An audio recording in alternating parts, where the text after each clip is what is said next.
Hello दोस्तों, मैं CA प्रतीक विनय नेवे आपका तहे दिल से स्वागत करता हूँ सीए प्रतीक नेवे टैक्स क्लासेस। यस, हम जेस्ट लर्निंग के स्टूडियोज में हैं और हम सोच रहे हैं for CA intermediate students. Yes, तो सीए इंटरमीडिएट स्टूडेंट्स जिन्होंने पहले ओल्ड सिलेबस दिया था अब न्यू सिलेबस में चले गए हैं, तो गाइस क्या क्या उसमें चेंजेस है with respect to your subject of taxation. तो दोस्तों उसमें हमने place of supply, yes GST में ऐड हो गया है प्लेस ऑफ सप्लाई। उसके लिए हमने 2 सेशंस बना लिए। They are there in the playlist, okay, applicable. And वो प्लेलिस्ट का जो ये है ना लिंक आपको इस वीडियो के डिस्क्रिप्शन में मिल जाएगा। तो यस, प्लेस ऑफ सप्लाई नया ऐड किया गया है जीएसटी में। उसके बाद TDS and TCS under GST, ये 2 टॉपिक्स। तो दोस्तों लास्ट सेशन में हमने देखा था टीडीएस, इस सेशन में देखेंगे टीसीएस। तो टीडीएस कवर है section 51 of CGST act and guys TCS is covered in section 52 of CGST act. तो टीडीएस टीसीएस कुछ नहीं है, एक मोड है, एक माध्यम है गवर्नमेंट को जीएसटी पे करने का। राइट, तो टीडीएस में क्या हुआ था 1 मिनट में समझ लेते हैं।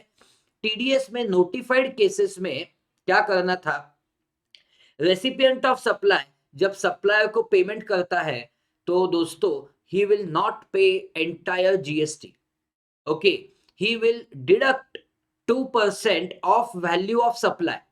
जो वैल्यू ऑफ सप्लाई थी उसका 2% रेसिपिएंट ऑफ सप्लाई मतलब पेयर ने डिडक्ट किया था और गवर्नमेंट को पे किया था, और गवर्नमेंट ने ये ट्रांसफर किया था सप्लायर के ई कैश लेजर में।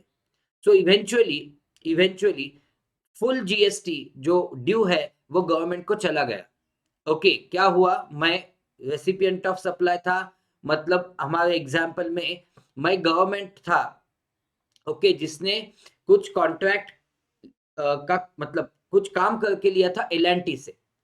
तो जो 18% जीएसटी था उसमें से गाइस 16% ऑफ वैल्यू मैंने सप्लायर को दे दिया और 2% डिडक्ट करके मैंने गवर्नमेंट को दिया, और इवेंचुअली गवर्नमेंट ने वो यस एल एंड टी के ई कैश लेजर में क्रेडिट किया। तो guys what happened eventually government got 18%, okay, but 2% was tax deducted at source. Okay, so government got 2% in the form of TDS and बाकी supplier ने पे किया। तो दोस्तों ना ही यहाँ पे कोई रेसिपिएंट ऑफ सप्लाई के लिए बर्डन कम हो जाता है, कुछ भी नहीं होता है, जस्ट डिवाइड होके पे होता है गवर्नमेंट को। ओके, सो दोस्तों अब देखते हैं टीसीएस के provisions, tax collected at source. So I hope all of you are with me and you all are maintaining the notebook. TCS section 52। Okay, देखो मैंने हमेशा आपको क्या बोला है कि understanding GST is understanding nature of transactions, is understanding various transactions. तो इस केस में टीसीएस क्यों लाया गया, देखो many times goods are sold through suppliers, through rather through ECO. Many times goods are sold through e-commerce operators, मतलब suppliers goods बेचते हैं via e-commerce operator like Amazon, Flipkart, Jabong, and आपको बहुत सारे examples पता है। I am talking about a platform and supplier selling goods via that platform। तो दोस्तों वो प्लेटफॉर्म क्या है, वो प्लेटफॉर्म कंपेयर हो सकता है एक शॉपिंग मॉल से। ओके, शॉपिंग मॉल में physically brick and mortar form में सबकी दुकानें लगी हुई है शॉपिंग मॉल में, बट ई कॉमर्स ऑपरेटर के प्लेटफॉर्म में ये फिजिकली दुकानें नहीं लगी हुई है, but they are on his platform. Okay, तो एक एकदम साधारण एग्जाम्पल लेते हैं। एक सप्लायर है, उसका छोटा सा दुकान है, he is selling dress material, okay, and उसको पता है कि वो जो ड्रेस मटेरियल है उसकी क्वालिटी बहुत अच्छी है and it will have demand all over India. तो वो क्या करता है, he wants to expand his business. So when he wants to expand his business, he just list his goods, वो उसके गुड्स लिस्ट करता है। कहाँ पे लिस्ट करता है ये सप्लाई उसके गुड्स? ये सप्लाई उसके गुड्स लिस्ट करता है on the e commerce operator platform like Amazon। Okay, so as a customer आप जब ये ड्रेस मटेरियल लेना चाहोगे, आप जब कुछ ड्रेस मटेरियल लेना चाहोगे और आपने अमेजोन पे सर्च किया so and so dress material और कुर्ती सलवार जो भी है आपने सर्च किया, वो आपको वेरियस ऑप्शंस मिल जाएंगे सप्लायर के, जिसमें एक सप्लायर ये भी होगा, one supplier will be this itself. So in short guys, what I want to tell you is, when you are purchasing goods from Amazon, Amazon is not selling you. Okay, various suppliers are selling through Amazon. Okay, तो आपने suppose इस X supplier को select किया, you supplied this X supplier, okay, and you placed order, okay, to purchase goods from this X supplier। अब देखते हैं क्या होता है। आपने जो पे किया वो पे किसको किया? आपने पे किया Amazon को, क्योंकि रेजर पे, पेयू, ये सब फैसिलिटीज Amazon प्लेटफॉर्म पे अवेलेबल है। तो आपने पे किसको किया? Amazon को किया। एज्यूम उस ड्रेस मटेरियल की प्राइस 1000 है एक्सक्लूडिंग जीएसटी, सो जीएसटी आएगा से 18%। So guys 1180 is finally what you paid. So as a end customer आपका रोल कंप्लीट हो गया, आप पे आ गया 180 का जीएसटी का बर्डन। ओके, आपने 1180 पे किया जो गया अमेजोन को। अब दोस्तों ये अमेजोन क्या करेगा? Ideally this Amazon should have paid 180 rupees का जीएसटी टू सप्लायर। यस और नो? यस, बट गवर्नमेंट ने बोला है कि डिडक्ट टीसीएस, डिडक्ट डिडक्ट बोलना गलत है, collect tax at source at the rate of 1% of value. 1% of value, dress की वैल्यू क्या थी अपने एग्जाम्पल में? 1000। 1000 का 1% कितना है? 1000 का 1% है 10। सो गाइस जो 180 रुपीज अमेजोन ने कलेक्ट किए हैं किससे? रेसिपिएंट ऑफ सप्लाई से, उसमें से 170 वो पास ऑन करेगा सप्लायर एक्स को, और 10 रुपीज वो करेगा TCS, tax collection at source.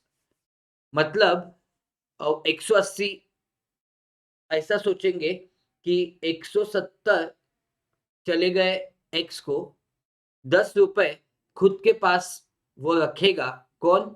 Amazon, and they will pay it to the government। तो finally burden on consumer is 180, okay, and what government collected is 180, but 170 from supplier and 10 from, yes, ECO। okay, but यहाँ पे ECO का charge नहीं हो गया, it is not a charge on ECO, okay, it is just a tax collected at source। Okay, यही समझना चाहिए आपको। अब आप पूछोगे कि सर कुछ जीएसटी अमाउंट में बदलाव नहीं हुआ है, तो why do we need such a mechanism? ऐसा मैकेनिज्म क्यों चाहिए? अब समझ लो दोस्तों, गवर्नमेंट को क्या करना है, जितने ज्यादा ऑडिट ट्रेल लगा सकती है, ऑडिट ट्रेल मतलब जितने ज्यादा चेक लगा सकती है गवर्नमेंट, उतना क्या होगा? उतना, यस, उतना, yes, transparency होगा। there will be more transparency and possibility of tax evasion, tax avoidance will substantially go down। पूछो कैसे? how this possibility of tax avoidance will go down? okay, बहुत ही सिंपल चीज है। ये जो सप्लायर था, he was doing business on a small scale, मानते हो? X, this X our supplier was doing business on a small scale। अब इस X जैसे ना जाने इंडिया में कितने सप्लायर्स हैं जो Amazon जैसे प्लेटफॉर्म पे लिस्टेड है। ओके, अब क्या होगा? Cross check mechanism will be easy. कैसे? एज्यूम कि ड्रेस की यूनिफॉर्म प्राइस है, ड्रेस की सेम प्राइस है, कितनी? 1000 रुपीज पर यूनिट. ड्रेस की सेम प्राइस है, हर एक ड्रेस की जो एक्स ने बेचा है सेम प्राइस है. ओके, अब क्या हुआ? पर्टिकुलर मंथ में अमेजॉन ने उस एक्स सप्लायर के लिए 100 यूनिट्स पे टीसीएस कलेक्ट करके पे किया. तो 100 यूनिट्स पे कलेक्ट करके पे किया मतलब 100 units multiplied by 10. So Amazon paid TCS of 1000 rupees, मतलब 100 यूनिट्स मल्टीप्लाइड बाय, यहाँ पे कैसे 10 रुपीज था वैसे 10 रुपीज पर यूनिट. तो 1000 रुपए टीसीएस गया गवर्नमेंट को.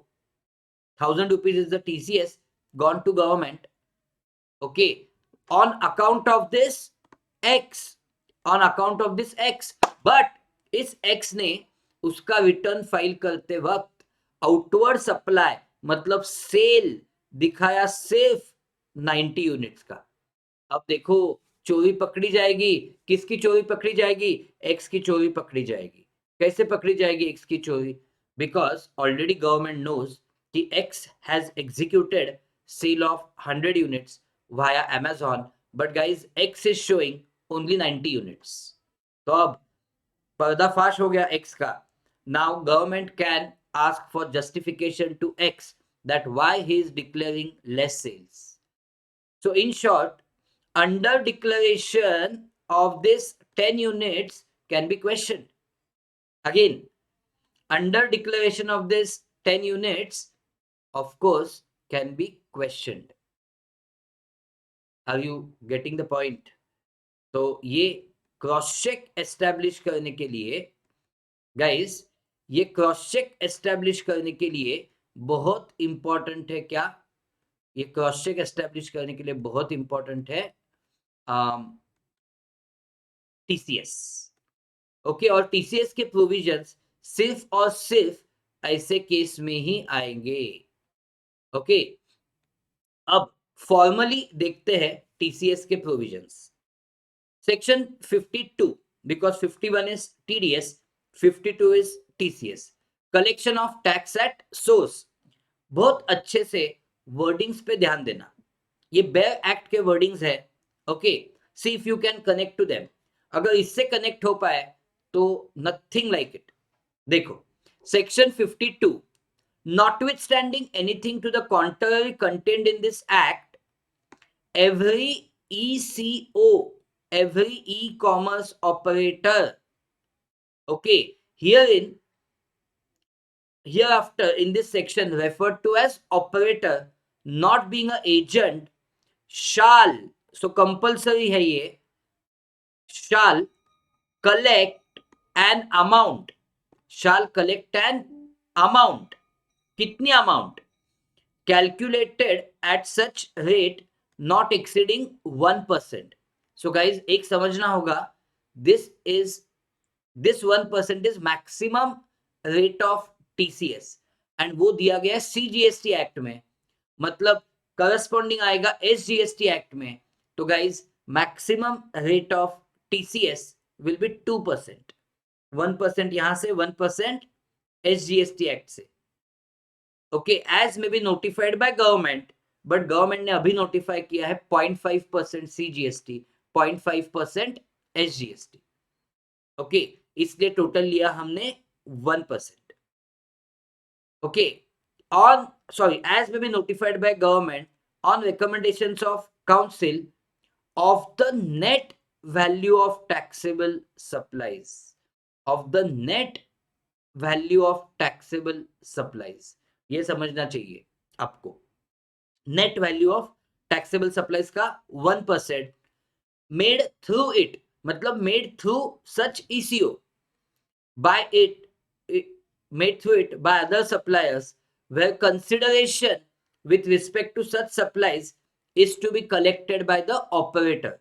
तो सोचो कि एंड कस्टमर ने पैसा डायरेक्टली सप्लायर को दिया कि वाया अमेजॉन दिया, तो of course money is flowing to supplier via Amazon, because Amazon ने फैसिलिटी क्रिएट की है पेमेंट गेटवे की, राइट? देखो, for the purpose of this subsection expression net value of taxable supplies shall mean, तो net value of taxable supplies का meaning क्या है? Aggregate value of taxable supplies of goods or services or both, okay, of goods or services or both made during any month, made during any month by all registered persons through the operator, reduced by aggregate value of taxable supplies, okay, returned to the supplier during the said month. तो क्या करना पड़ेगा आपको? Net value लेने के लिए gross जो sales किए हैं माइनस सेल रिटर्न, ओके। एक चीज यहां पे लिखी थी, ये देखो, other than services notified under section 9(5). ऐसा क्यों? क्योंकि दोस्तों आपको पता है कि in case of notified services supplied through ECO, it is a liability of ECO to pay GST.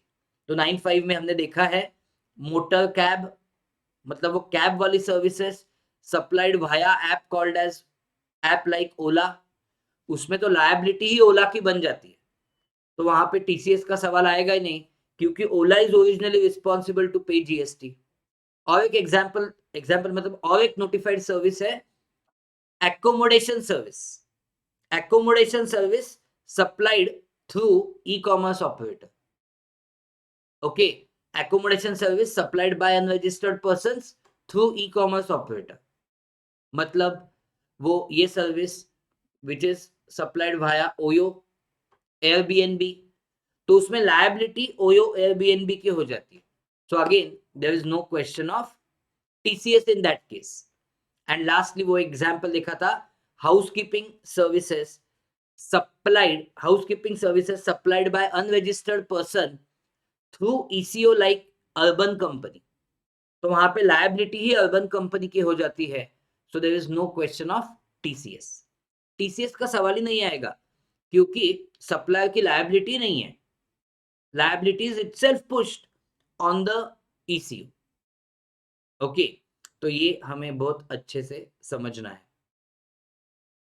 Then amount collected under subsection 1 shall be paid to government by the operator within 10 days after end of the month. Similar हमने देखा है time limit किसमें? Similar time limit हमने देखा है TDS में, कि जो जो टीडीएस होता है in the month of Jain it will be paid by Feb 10th। Similarly जो जो टीसीएस होगा in the month of Jan should also be deposited to government by 10th of Feb. Okay. Every operator, of course, क्या करना पड़ेगा operator मतलब eco को, who collects the amount of this TCS shall furnish a statement electronically, yes, of the, to give information of this TCS done, containing details of outward supplies of goods or services or both effected through it, including the returns and the amount collected under this subsection 1, okay, within 10 days after the end of such month. तो of course एक detailed statement जाएगी government को from ECO with respect to the outward supplies done through it as well as returns and exactly TCS कितना है उस particular month का, इसकी statement file होगी, ओके। तो आई hope guys you have understood this things. उसके बाद सबसेक्शन 5 में बोला है अकॉर्डिंगली एक एनुअल स्टेटमेंट भी जाएगा, मंथली स्टेटमेंट तो जाने वाला है गवर्नमेंट को via from eco, but along with that एक एनुअल स्टेटमेंट भी फाइल करेगा अमेजॉन जैसा ईसीओ, ओके। चलो, so I hope guys you have understood these points. Yes or no? So first time they will test you, ICI will test you in the intermediate level for the topic of TDS and TCS in May 24 exams and of course November 24 में भी ये सब पूछने के chances बहुत high level पे है. Okay, basics इसके टीडीएस टीसीएस के. ओके, अब इसके बाद क्या इंपॉर्टेंट हो जाएगा?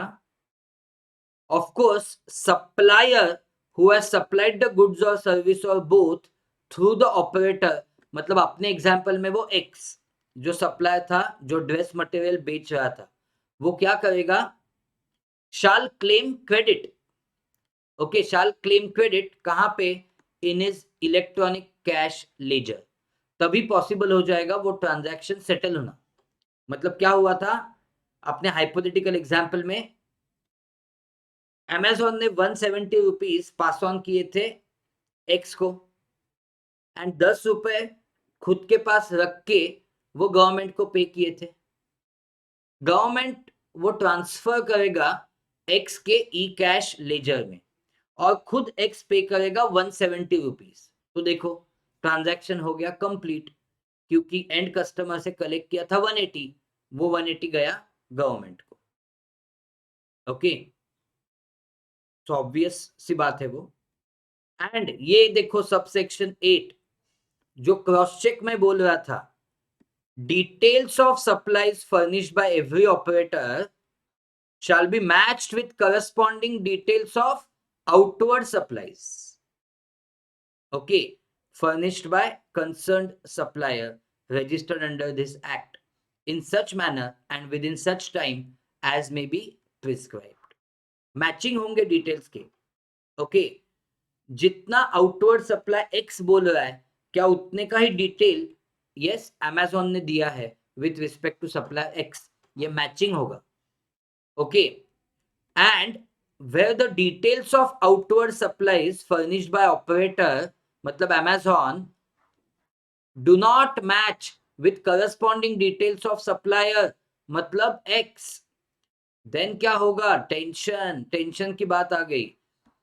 ओके, मछली पकड़ में आ गई. Discrepancy shall be communicated. अपने क्रॉस चेक वाले एग्जांपल में 10 यूनिट्स कम दिखाए हैं सप्लायर ने 10 यूनिट्स का सप्लाई कम दिखाया है, बिकॉज अमेजोन के अकॉर्डिंग 10 यूनिट्स नहीं, सॉरी कितने 100 यूनिट्स सेल किए हैं एक्स ने via Amazon, but x has sold shown only 90. So this discrepancy shall be communicated किससे? टू बोथ पर्सन्स, मतलब Amazon also and x also, to both persons in such manner and within such time as may be prescribed. The amount in respect of which any discrepancy is communicated and which is not rectified by supplier in his valid return, okay, or the operator in his statement, जिसकी भी mistake है उसने वो क्या करना चाहिए? Rectify करनी चाहिए. मतलब ऐसा हो सकता है कि Amazon by mistake has shown 10 units extra, तो वो क्या करेगा? वो उनकी मिस्टेक, अमेजोन खुद की मिस्टेक रेक्टिफाई करेगा नेक्स्ट रिटर्न में. ओके, और ऐसा है कि उन्होंने 10 यूनिट्स कम दिखाए हैं एक्स ने, तो एक्स वो बढ़ा के दिखाएगा नेक्स्ट. एक्स उस 10 यूनिट्स की इंफॉर्मेशन नेक्स्ट उसके रिटर्न में फाइल करेगा. Okay, and which is not rectified by supplier in his valid return or operator in his statement for the month in which discrepancy is communicated. Okay, suppose rectify नहीं किया mistake को either Amazon ने या x ने, as the case में भी, तो government क्या करेगी? They will add to the output tax liability of the supplier. वो जो एक्स है उसकी आउटपुट टैक्स लायबिलिटी बढ़ाएंगे. Okay, where the value of outward supplies furnished by operator is more than the value of outward supplies furnished by supplier in his return for the month succeeding the month in which discrepancy is communicated in such manner as may be prescribed. Okay, तो ये सब provisions है, बहुत ही बढ़िया provisions है cross check के लिए जो गवर्नमेंट ने बनाया है। ओके, गवर्नमेंट क्या बोलती है कि वैसे भी अमेज़न या जबोंग या मिंत्रा या फ्लिपकार्ट, इन सब ईसीओस के पास ज़्यादा कंप्लायंस बर्डन नहीं है, तो let us add one compliance burden. वो सप्लायर के बिहाफ पे क्या करेंगे, टैक्स ₹10 180 टोटल कलेक्ट किया, तो 10 वो कलेक्ट करेंगे on behalf of supplier and 180 दे देंगे सप्लायर को, 170 170 दे देंगे सप्लायर को एंड 10 रखेंगे खुद के पास। ओके, एंड तो eventually 180 will go to government. And I hope guys you understood logic of this cross check. बहुत ही स्ट्रिंजेंट क्रॉस चेक वाले प्रोविजंस डायरेक्टली सेक्शन 52 में इनकॉर्पोरेट कर दिए, तो there is no need to guess कि why ये, क्यों ये प्रोविजंस आ गए।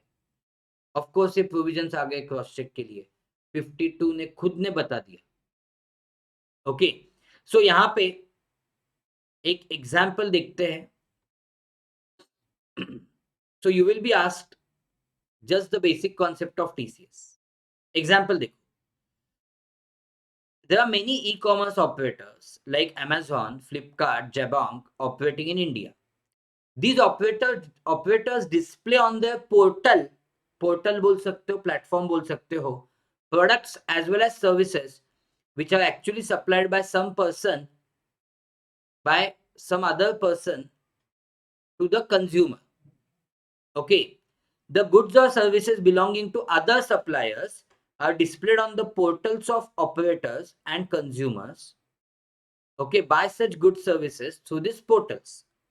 On placing the order for particular product or service, actual supplier मतलब X supplies the selected product मतलब dress material through the operator मतलब through the Amazon to the consumer. The price or consideration for product or service is collected by operator from the consumer मतलब वो 1180 rupees and passed on to the actual supplier after deduction of commission and incidental expenses mutually agreed upon by the operator. Of course, मतलब वो 1000 रुपए जो है उसमें से some amount will be kept by Amazon, तभी तो उनका फायदा है, that is their profit, that is their what you can say revenue. So who is liable to collect TCS? Sir समझ में आ गया, बट आपको एकदम और मतलब पढ़ना है, जो मैंने आपको समझाया है वो आपको फिर से पढ़ना है, तो you will get it here. Clear? Rate of TCS 0.5% मतलब 0.5% of net value of intrastate supply. So जैसे डिस्कस किया, टोटल हो जाएगा 1%, 0.5% सीजीएसटी, 0.5% एसजीएसटी। ओके, और मैक्सिमम रेट था 2%, 1% CGST, 1% SGST. Okay, so I hope guys you have followed these provisions. Yes or no? Have you followed these provisions? Illustrations देखते हैं। Mr. X is supplier selling his own products, through a website hosted by him. Does he fall under definition of e-commerce operator? No guys, no, because X is selling products which he manufactures or in which he is dealing on his own website, तो ये ई commerce operator थोड़ी हो गया। Okay, he is to doing direct sales. E commerce operator वो है जो दूसरे लोगों के प्रोडक्ट्स लिस्ट करता है खुद के प्लेटफॉर्म पे और वो बेचता है और दूसरे के बिहाफ पे पैसे कलेक्ट करता है, वो ई कॉमर्स ऑपरेटर है, इजंट इट?